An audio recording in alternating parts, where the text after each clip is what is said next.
Hello বন্ধুরা, দেখো আমরা ছোট মাছ নিয়েছি। ছোট মাছ নিয়ে পাতায় ভাজবো।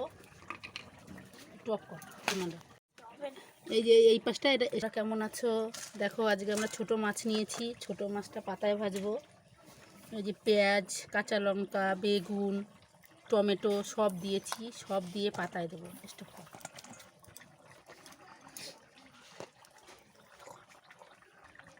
লঙ্কার গুঁড়ো দিলাম 2 চামচ, তোমরা তোমাদের পরিমাণ মতন দেবে।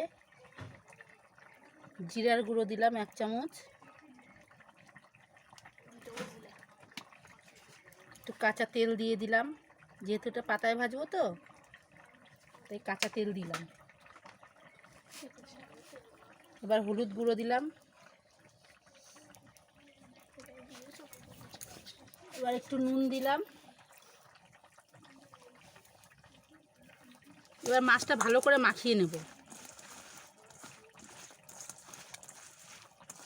ভালো করে মাখিয়ে তোমরা কিছু দিয়ে ঢেকে রাখবে 10 মিনিট পরে, তারপরে আমি এটা আবার পাতায় দেবো।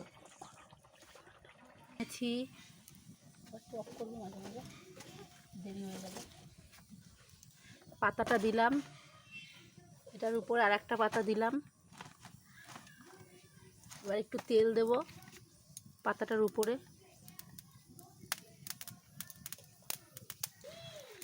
দেখেছো তাওয়াটার উপরে তেল দিয়ে দিলাম। এবার মাছগুলো, এই যে এগুলো সব সুন্দর করে সাজিয়ে দেবো।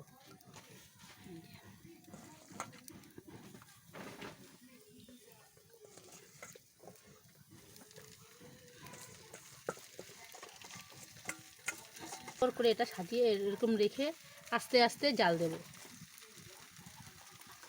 তারপরে এটা আমি ঢেকে দিলাম। হ্যাঁ, দেখো বন্ধুরা, প্লেটটা ঢেকে দিয়েছিলাম, প্লেটটা তুলে দিলাম। এবার এটাকে আবার এই পাতাটা দেব, পাতাটা এটার উপরে দিয়ে এটা আবার উল্টে দেব। দেখো বন্ধুরা, এটা উল্টেছি প্লেট দিয়ে। তোমরা যেমন পারো উল্টাবে, আমি তো প্লেট দিয়ে উল্টেছি। এবার আবার এই উল্টো পাশটা দিয়ে দিলাম, এটাকে সুন্দর করে। এবারে আবার এটা ঢেকে দেব।